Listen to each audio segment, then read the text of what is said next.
A miracle happened in Jerusalem on January 1st, and many are saying it happened again today, January 3rd. Many say it's a coincidence, others say it's the fulfillment of prophecies. The major newspapers didn't report this event, which is why I'm recording this video to explain what happened and how the prophecies are being fulfilled. It wasn't just Jews who witnessed this miracle. Muslims who were in the holy city on the 1st also saw it happen. Some Christians who were there also witnessed it, and everyone confirms they witnessed this miracle.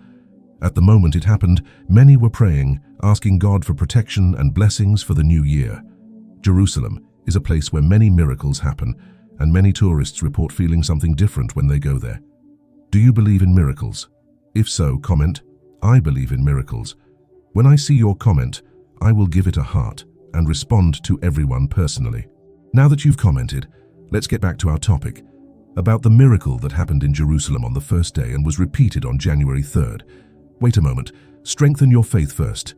Before I tell you in detail what happened, you need to discover and understand once and for all why the holy city of Jerusalem is so special to many, and why this specific event is leaving many scholars of biblical prophecy extremely concerned. Jerusalem is not just an ancient city. It is mentioned more than 800 times in the Bible and is considered the spiritual center of the world by 3 of the major monotheistic religions. Do you remember the other video I posted on the 1st? In it, I detailed what actually happened. We witnessed that on January 1st at dusk it began exactly at 3 p.m. Jerusalem local time. This time is not a coincidence. In Jewish tradition, this is the same time that the afternoon sacrifices were offered in the temple when it still existed. And here's something we need to pay attention to, because it was exactly at this time that dozens and hundreds of people saw it simultaneously, including tourists from all over the world. Do you know what they saw? They saw something supernatural that had never been seen before happening in the sky above the Temple Mount. Have you ever witnessed something like this, or does it only happen in Jerusalem? A dense cloud formation took over the area and began to form in a completely different way. And believe it or not, meteorologists in the region confirmed that there was no forecast of rain or any significant weather change for that day. The sky was completely clear minutes before, but what really impressed everyone present was not just the sudden formation of the clouds, it was the shape they took. The clouds formed an incredible, perfect image of a manora. Do you know what that is? It's the 7-branched candelabrum, one of the most sacred symbols in Judaism.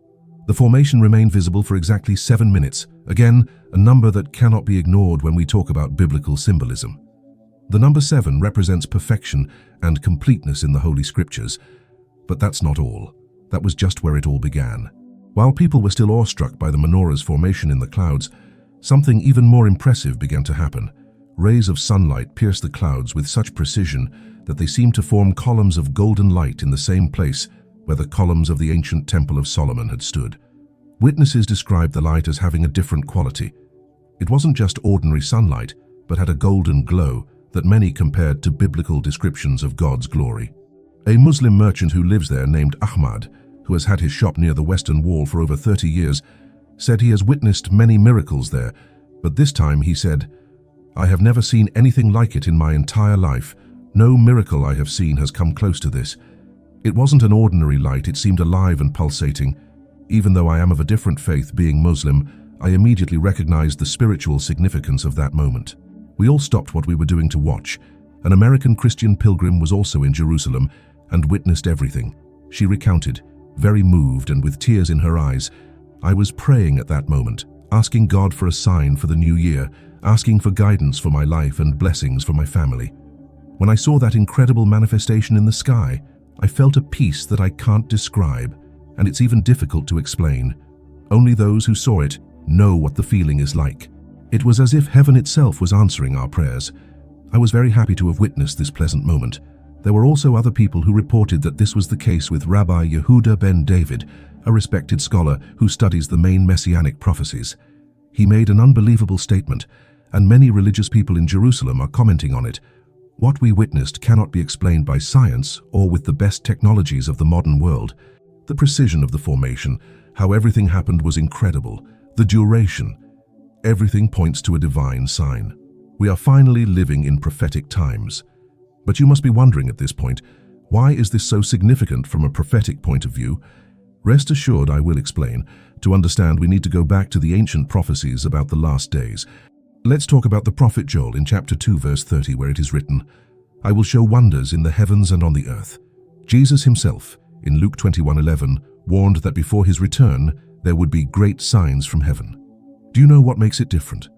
What makes this event even more extraordinary is that it happened on the first day of the calendar year, a time when millions of people around the world are making resolutions and seeking hope for the future. And then, as if God wanted to confirm that it wasn't a coincidence or an isolated natural phenomenon, the same miracle repeated itself on January 3rd. This time, however, there was a crucial difference. On the 3rd, the manifestation occurred at 9 a.m., the time of the morning sacrifice in the ancient temple. And not only did the menorah appear in the clouds, but witnesses report also seeing what appeared to be the silhouette of a shofar, the ram's horn used in Jewish celebrations, and which, according to prophecies, will be sounded to announce the coming of the Messiah.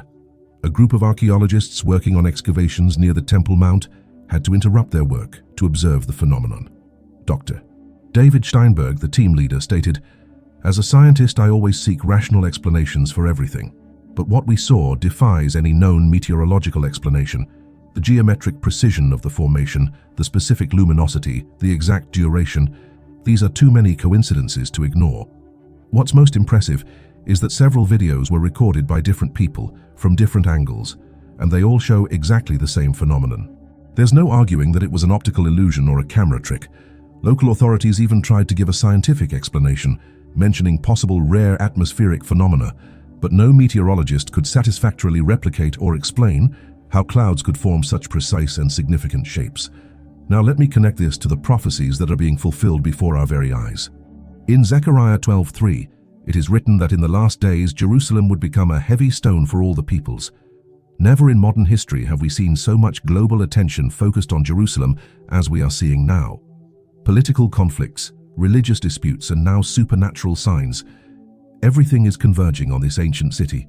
But there is something even deeper happening here. The timing of these signs is not random. We are living in a unique time in history. For the first time in almost 2,000 years, the Jewish people have returned to their homeland and re-established their nation. Jerusalem has been under Jewish control since 1967. There are serious talks about rebuilding the Third Temple. All of these are events that the ancient prophets predicted would happen before the coming of the Messiah. The prophet Daniel, in his apocalyptic visions, spoke of signs and wonders that would precede the end times. In Daniel 12:4, he mentions that knowledge will increase. And don't we live in that very era, where information travels at the speed of light through the internet? The same Daniel prophesied about a time when many will run to and fro, a perfect description of our era of global travel. But back to the miracle in Jerusalem. What many don't know is that there were other smaller signs that accompanied the main manifestation. Several people reported smelling an aroma of incense in the air, even while outdoors. This detail is particularly significant because incense was a crucial part of the temple rituals, representing the prayers of the people rising to God. A young Orthodox Jewish woman, Sarah Goldberg, 19, was at the Western Wall when the phenomenon occurred. She reported, "I was inserting my prayer request between the stones of the wall when suddenly I felt a warm breeze, even though it was winter in Jerusalem. I looked up and saw the formation in the clouds. At that moment, I was absolutely certain that God was listening to our prayers." The Temple Mount guards, both Jewish and Muslim, confirmed that during the minutes the phenomenon was occurring, there was an unusual peace in the area. Normally there is constant tension in that area, but witnesses report that everyone, regardless of their faith, stopped in silent reverence. One detail that is going unnoticed by most, but which scholars of prophecy consider crucial. Both manifestations occurred on days that have numerical significance in the Bible. Day 1 represents unity and the primacy of God. Day 3 is associated with resurrection and new life. It was on the third day that Jesus resurrected. It was on the third day that God separated the dry land from the waters in creation. Furthermore, if we add the numbers, the first manifestation on January 1st and the second on January 3rd, we have a sequence that some scholars of gematria, Hebrew numerology, consider highly significant. But I don't want to delve too deeply into those technical details now, as the most important thing is the spiritual impact of these events. What should really make us reflect is, why now? Why are these signs appearing precisely when the world is going through so many simultaneous crises? We have wars and rumors of wars, as Jesus predicted. We have plagues. We have just gone through a global pandemic. We have earthquakes in various places, Seismic activity has increased dramatically in recent years. We have famines. The global food crisis is worsening. All of these are signs that Jesus mentioned in Matthew 24 as indicators of the end times. But I don't want you to panic. These signs are not meant to frighten us, but to prepare us. In Luke 21:28, Jesus said, "When these things begin to happen, stand up and lift up your heads because your redemption is drawing near." Interestingly, even skeptics are having difficulty explaining the phenomenon. A physics professor at the Hebrew University of Jerusalem attempted to explain cloud formation as a result of specific air currents, but when questioned about how these currents could create such precise and meaningful shapes, he admitted he didn't have a satisfactory answer. The media, as I mentioned at the beginning, is practically ignoring these events. Why? Perhaps because accepting that something supernatural is happening would mean questioning the entire materialistic narrative that dominates our modern world. It would be admitting that there is something beyond what we can measure and quantify in laboratories. But social media is exploding with testimonies. Hashtags like "To Jerusalem Miracle" and "The Miracle of Jerusalem" are trending in several countries. People are sharing their videos and experiences. Many are reporting that they felt a spiritual calling to visit Jerusalem after seeing the images. An American evangelical pastor, Reverend John Matthews, who leads a megachurch in Texas, has announced that he is organizing an emergency pilgrimage to Jerusalem.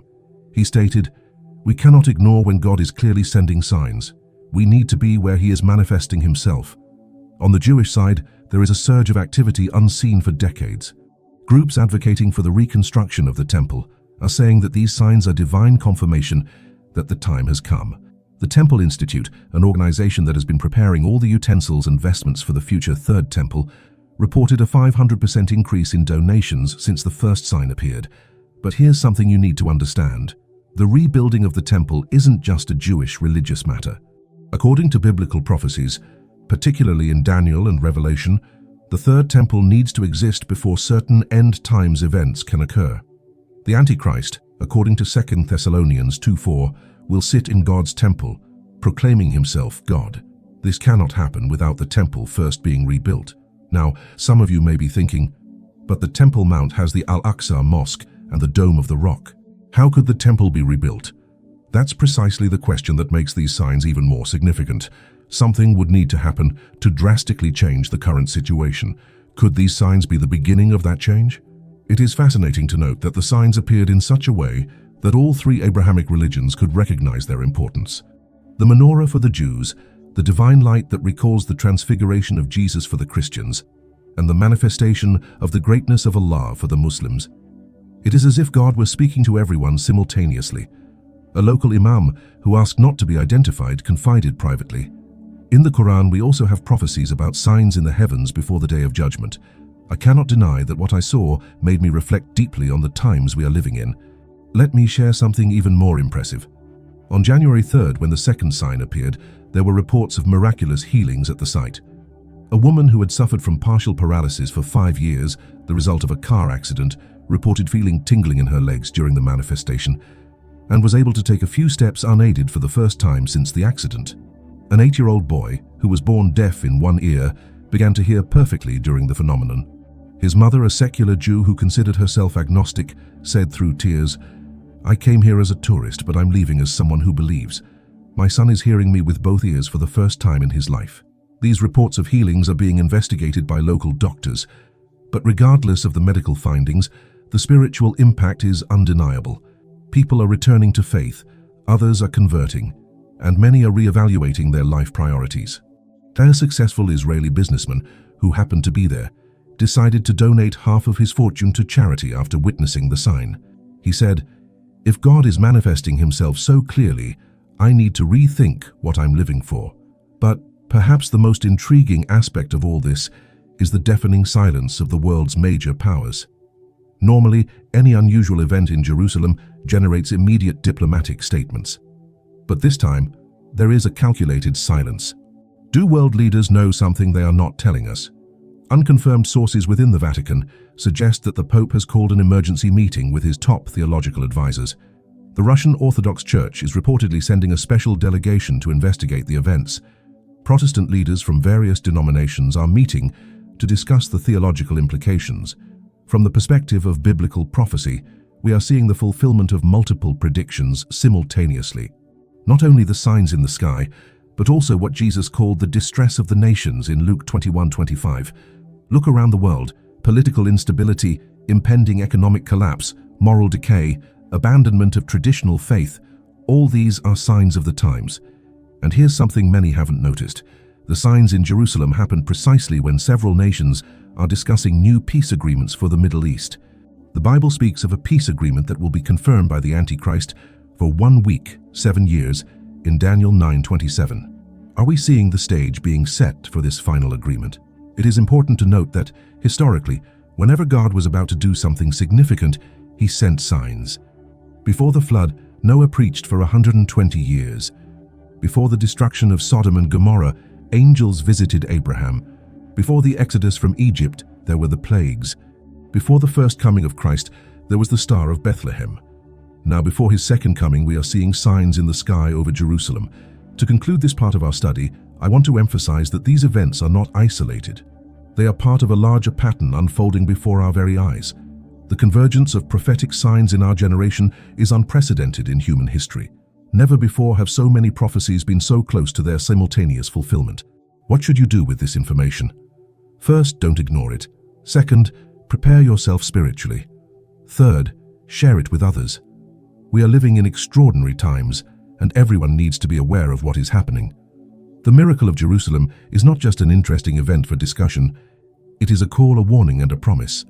A call to return to God, a warning that time is short, and a promise that he has not abandoned us and is actively working in our world, even when everything seems chaotic.